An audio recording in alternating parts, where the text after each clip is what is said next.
নমস্কার বন্ধুরা, আশা করি আপনারা সবাই ভালো আছেন। আজ আমি আপনাদেরকে বাসন্তী পোলাও বানিয়ে দেখাবো। খুব সহজ এবং খুবই সুস্বাদু। তো চলুন দেখে নেবেন এটি আমি কিভাবে বানাই।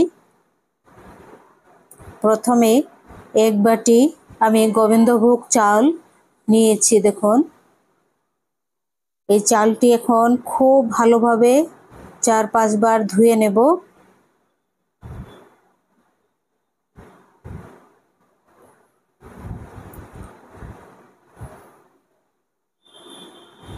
আরো অনেকবার ধুয়ে নিচ্ছি। এই ছাঁকনিতে ছেঁকে নিচ্ছি ধোয়ার পর।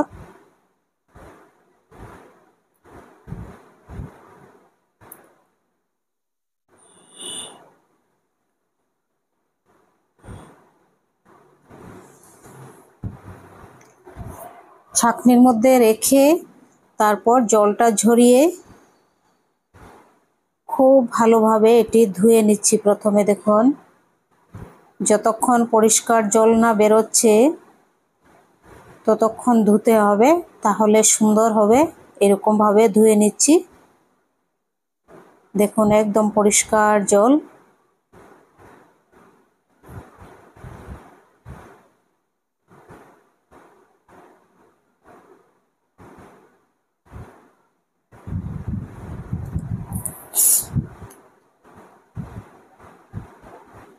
চাল ধোয়া হয়ে গেছে। এবার এটি জল ঝরিয়ে নেব ভালোভাবে। জলটা ঝরে গেছে দেখুন।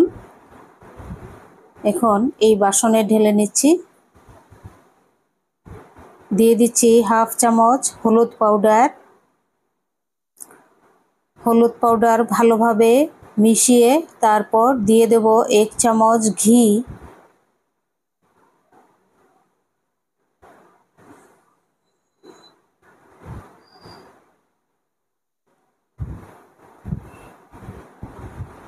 একদম ঝরঝরে হয়ে গেছে দেখুন। এবার দিয়ে দিচ্ছি 1 চামচ ঘি।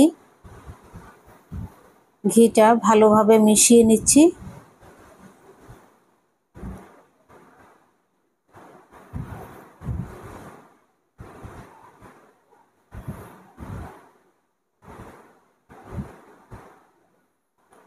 এখন 1 চামচ ঘি কড়াইতে নিয়ে নিলাম। এবার ভেজে নেব কাজু কিশমিশ।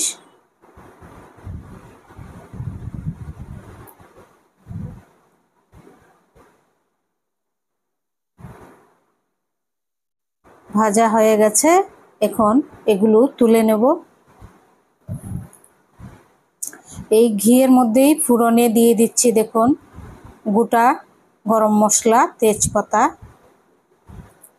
2টি এলাচ, 2টি দারচিনি, 2টি লং, 2টি তেজপাতা। ভালোভাবে ভেজে তারপর দিয়ে দেব ধুয়ে রাখা চাল। ভেজে চালগুলি দিয়ে দিচ্ছি। দেখুন কত ঝরঝরে হয়েছে। এবার 5 মিনিট খুব ভালোভাবে ভেজে নেব।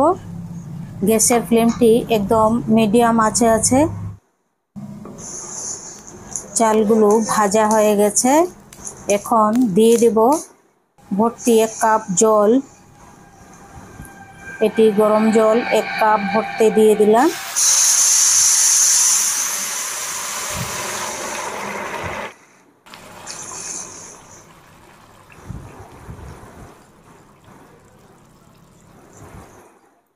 এখন দিয়ে দিচ্ছি হাফ চামচ লবণ।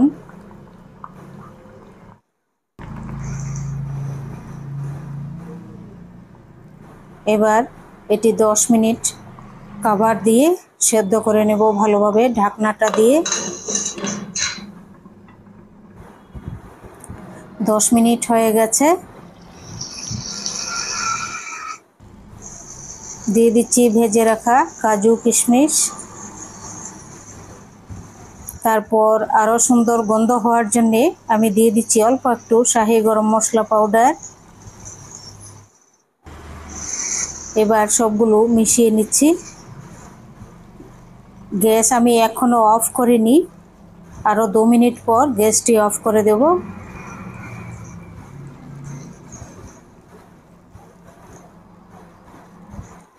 এবার গ্যাসটি অফ করে দেওয়ার পর দিয়ে দিচ্ছি 1 চামচ চিনি। আপনারা চাইলে আরও চিনি অ্যাড করতে পারেন। দিয়ে দিচ্ছি 2টি কাঁচা লঙ্কা।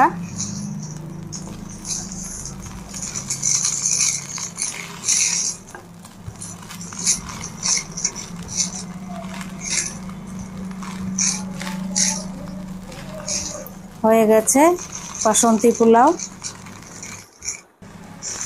আপনাদের যদি রেসিপিটি ভালো লাগে সাবস্ক্রাইব করবেন, লাইক করবেন, শেয়ার করবেন, কমেন্ট করে জানাবেন কেমন হয়েছে বাসন্তী পোলাও।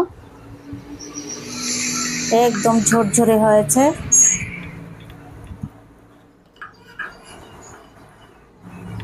দেখে বুঝতেই পারছেন যত ঠান্ডা হবে আরো ঝরঝরে হবে।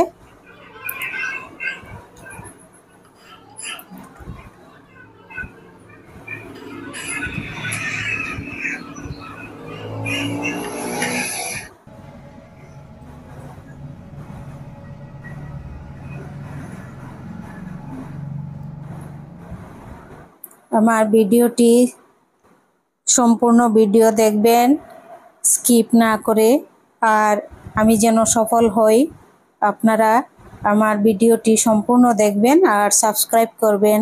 অনুগ্রহ করে লাইক করবেন, শেয়ার করবেন, কমেন্ট করে অবশ্যই জানাবেন কেমন হয়েছে বাসন্তী পোলাও।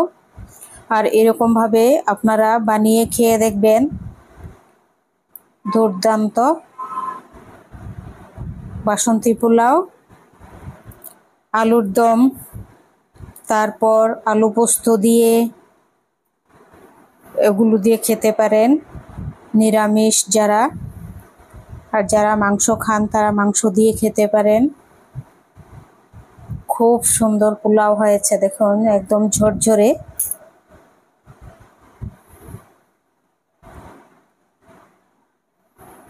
সবাই ভালো থাকবেন, সুস্থ থাকবেন।